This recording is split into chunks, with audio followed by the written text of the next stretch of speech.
जय श्री कृष्ण दोस्तों, आप सभी को हमारे चैनल संस्कारी संध्या में स्वागत है। माघ मास में कब है संकट चौथ, भी तिल चौथ भी कहते हैं। इस दिन ये 8 गलतियां भूल कर भी ना कर। चलिए बिना स्किप किए संकट चौथ की संपूर्ण जानकारी इस वीडियो के माध्यम से बताऊंगी, ध्यान से लास्ट तक देखना। सनातन धर्म में हर साल माघ मास के कृष्ण पक्ष की चतुर्थी को संकट चौथ का व्रत रखा जाता है। महिलाएं संतान की लंबी आयु और खुशहाल जीवन के लिए संकट चौथ व्रत रखती है और गणेश जी की विधि विधान से पूजा अर्चना करती है। जीवन में सुख समृद्धि और खुशहाली के लिए व्रत का और उपवास रखना बेहद शुभ माना जाता है। हर साल महिलाएं महीने के कृष्ण पक्ष की चतुर्थी को माता संकट चौथ की व्रत रखती है। इस संकट चौथ व्रत को तिल चौथ भी कहा जाता है। दृश्य पंचांग के अनुसार 17 जनवरी को संकट चौथ का व्रत रखा जाएगा। संतान की लंबी आयु और अच्छे स्वास्थ्य के लिए माताएं अपनी संतान के लिए यह व्रत रखती है और प्रथम पूजनीय देवता गणेश जी पूजा उपासना करती है।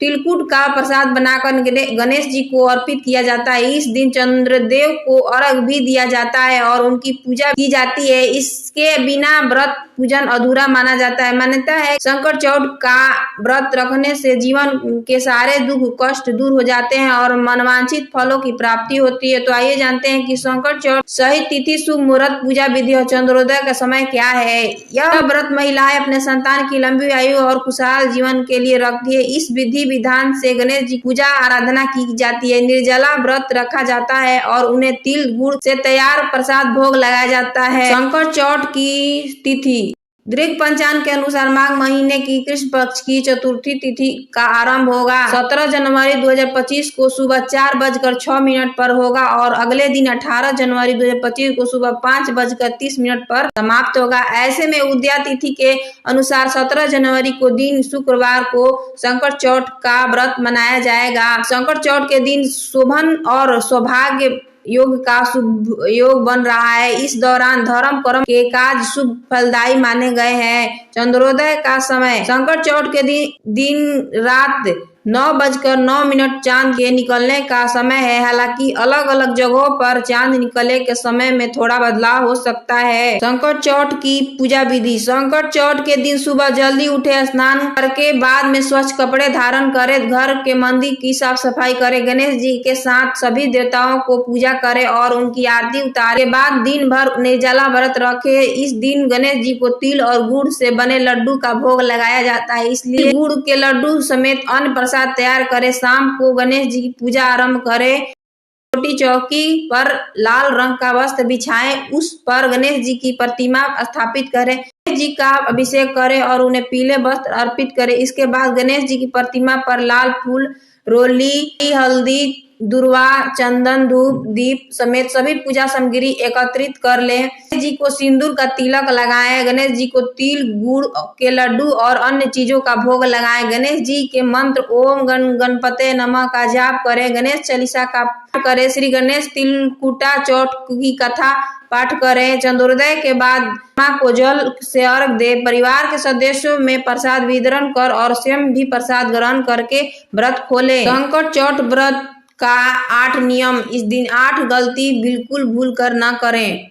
संकट चौथ के दिन गणेश जी की पूजा के साथ चंद्रदेव को भी पूजा की जाती है और चंद्रोदय के बाद चंद्रमा को जल अर्घ दिया जाता है। इसके बिना व्रत अधूरा माना जाता है। संकट चौथ व्रत के अन्य नियम भी है, इनका पालन करना बेहद जरूरी होता है। तो आइए जानते हैं संकट चौथ के व्रत के नियम। निर्जला व्रत। संकट चौथ का व्रत निर्जला व्रत रखा जाता है। इस दिन चंद्रदेव को जल अर्घ देने के बाद ही कुछ ग्रहण किया जाता है, इसीलिए संकट चौथ के दिन चंद्रमा को अर्घ दिए बिना कुछ ग्रहण न करें। हालांकि तबीयत खराब होने पर फलाहार व्रत रख सकते हैं। अपशब्द का इस्तेमाल न करें। संकट चौथ में व्रती को अपशब्द का इस्तेमाल न करना चाहिए और न ही घर में बड़े बुजुर्ग को अपमान करना चाहिए। नकारात्मक विचार से दूर रहे। संकट चौथ व्रत के दिन मन में किसी प्रकार का द्वेष या ईर्ष्या न रखे। इस दिन व्रत को किसी भी बुराई करने से बचना चाहिए और गणेश जी को ध्यान करना चाहिए। काले रंग के कपड़े न पहने। संकट चौथ व्रत में काले रंग के कपड़े धारण करने से बचना चाहिए। इस दिन व्रती को पीले या लाल रंग का वस्त्र ही पहनना चाहिए। पूजा में स्वास्तिक भोजन, संकट चौथ के दिन व्रती के साथ परिवार को वे अन्य सदस्य को सात्विक भोजन ही ग्रहण करना चाहिए, इसलिए तामसिक भोजन का सेवन बिल्कुल करने से बचना चाहिए। साफ सफाई का ध्यान, चौथ व्रत में साफ सफाई का खास ध्यान रखना चाहिए। इस दिन गणेश जी के लिए तिल और गुड़ के प्रसाद तैयार करते समय साफ सफाई का ध्यान रखना चाहिए। चंद्रदेव को अर्घ देते समय न करें गलतियां। संकट चौथ के दिन चंद्रदेव को अर्घ दिए बिना व्रत अधूरा माना जाता है। व्रती महिलाओं को इस व्रत का ध्यान रखना चाहिए कि व्रत चंद्रदेव को जल देते समय जल के छींटे पैरों पर न पड़े। जल के छींटे का पैर पर गिरना अशुभ माना जाता है। गणेश जी को न अर्पित करे ये चीज। संकट चौथ के दिन गणेश जी को पूजा करते समय व्रती को गणपति बप्पा को